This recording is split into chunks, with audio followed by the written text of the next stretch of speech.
ನಮಸ್ಕಾರಗಳು ಸ್ನೇಹಿತರೆ. ನಾನು ನಿಮ್ಮ ಕಲ್ಯಾಣ್ ರಾಜ್ ಕುಬೂರ್ಕರ್. ಧರ್ಮಪೀಠ ವಾಹಿನಿಗೆ ತಮಗೆಲ್ಲ ಸ್ವಾಗತ. ಸ್ನೇಹಿತರೆ, ದ್ವಾದಶ ಜ್ಯೋತಿರ್ಲಿಂಗಗಳು ಮಾಲಿಕೆಯ ಮತ್ತೊಂದು ಸಂಚಿಕೆ ನಿಮಗಾಗಿ. ಇನ್ನು ಯಾರು ಧರ್ಮಪೀಠ ವಾಹಿನಿಗೆ ಸಬ್ಸ್ಕ್ರೈಬ್ ಮಾಡಿಕೊಂಡಿಲ್ವೋ ದಯವಿಟ್ಟು ಸಬ್ಸ್ಕ್ರೈಬ್ ಮಾಡಿಕೊಂಡು ನಮ್ಮನ್ನು ಪ್ರೋತ್ಸಾಹಿಸಿ ಅಂತ ಹೇಳ್ತಾ ಈ ಸಂಚಿಕೆಯನ್ನು ಪ್ರಾರಂಭ ಮಾಡ್ತೀನಿ. ಸನಾತನ ಧರ್ಮದಲ್ಲಿರುವ ಪ್ರತಿಯೊಂದು ದೇವರು ಮತ್ತು ಆ ದೇವಸ್ಥಾನದ ಕುರಿತು ಹಿನ್ನೆಲೆ, ಇತಿಹಾಸ, ಮಹಾತ್ಮೆ ಪುರಾಣಗಳ ಪುಟಗಳು ತಿರುಗಿಸಿದಾಗ ನಮಗೆ ದೊರೆಯುತ್ತೆ. ಹಾಗೆಯೇ ಇಂದಿನ ಸಂಚಿಕೆಯ ಜ್ಯೋತಿರ್ಲಿಂಗವಾದ ಶ್ರೀ ಕೇದಾರನಾಥೇಶ್ವರನ ಬಗ್ಗೆಯೂ ನಮಗೆ ಪುರಾಣಗಳಲ್ಲಿ, ಶಾಸ್ತ್ರಗಳಲ್ಲಿ ಅನೇಕ ಉಲ್ಲೇಖಗಳು, ಮಾಹಿತಿಗಳು ಸಿಗುತ್ತವೆ. ಪುಣ್ಯದಾಯಕ ಈ ಕೇದಾರೇಶ್ವರ ಜ್ಯೋತಿರ್ಲಿಂಗವು ಪರ್ವತಗಳ ರಾಜ ಕೇದಾರ ಎಂಬ ಶಿಖರದಲ್ಲಿ ನೆಲೆಸಿದೆ. ಹಿಮಾಲಯದ ಪ್ರಾಕೃತಿಕ ವೈಭವದ ನಡುವೆ ವಿಜೃಂಭಿಸುತ್ತಿದೆ. ಈ ಶಿಖರದ ಪಶ್ಚಿಮ ಭಾಗದಲ್ಲಿ ಮಂದಾಕಿನಿ ಪುಣ್ಯ ನದಿಯು ಹರಿಯುತ್ತಿದೆ.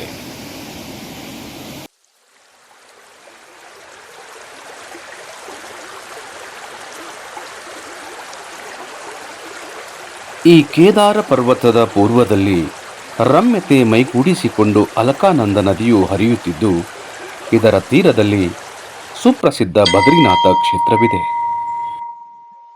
ಈ ಎರಡೂ ನದಿಗಳು ಕೆಳಗೆ ರುದ್ರಪ್ರಯಾಗದಲ್ಲಿ ಸಂಗಮಗೊಳ್ಳುತ್ತವೆ. ನಂತರ ದೇವಪ್ರಯಾಗದಲ್ಲಿ ಭಾಗೀರಥಿ ಗಂಗೆಯೊಂದಿಗೆ ಸೇರಿ ಮುಂದೆ ಸಾಗುತ್ತವೆ. ಇಂತಹ ಗಂಗೆಯಲ್ಲಿ ಸ್ನಾನ ಮಾಡುವವರಿಗೆ ಶ್ರೀ ಕೇದಾರನಾಥ ಮತ್ತು ಬದ್ರಿನಾಥನ ಚರಣಗಳನ್ನು ತೊಳೆದ ಜಲಸ್ಪರ್ಶವು ಸುಲಭವಾಗಿ ಲಭ್ಯವಾಗುತ್ತದೆ.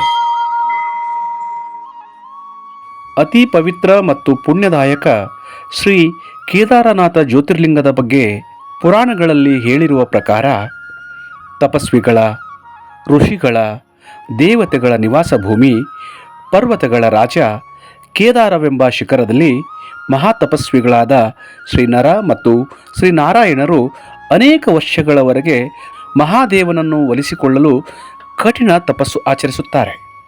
ಸಾವಿರಾರು ವರ್ಷಗಳವರೆಗೆ ನಿರಾಹಾರಿಗಳಾಗಿದ್ದು ಒಂದೇ ನಿಲ್ಲಿಸುತ್ತಾನೆ.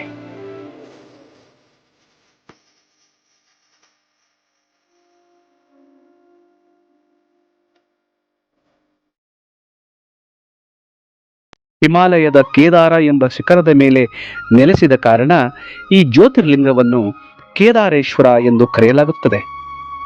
ಸ್ನೇಹಿತರೆ, ಶ್ರೀ ಕೇದಾರೇಶ್ವರ ಜ್ಯೋತಿರ್ಲಿಂಗದ ದರ್ಶನ ಮಾಡುವುದರಿಂದ, ಮಂದಾಕಿನಿಯಲ್ಲಿ ಮಿಂದು ಏಳುವುದರಿಂದ ಭಕ್ತರಿಗೆ ಲೌಕಿಕ ಮತ್ತು ಅಲೌಕಿಕ ಫಲಗಳು ಪ್ರಾಪ್ತವಾಗಿ ಮೋಕ್ಷವು ಪ್ರಾಪ್ತಿಯಾಗುತ್ತದೆ ಎಂದು ಪುರಾಣಗಳು, ಶಾಸ್ತ್ರಗಳು ಹೇಳುತ್ತವೆ.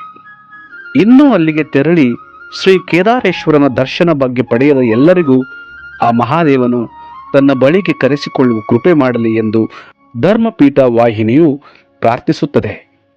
ನಮಸ್ಕಾರಗಳು. ಧರ್ಮಪೀಠ.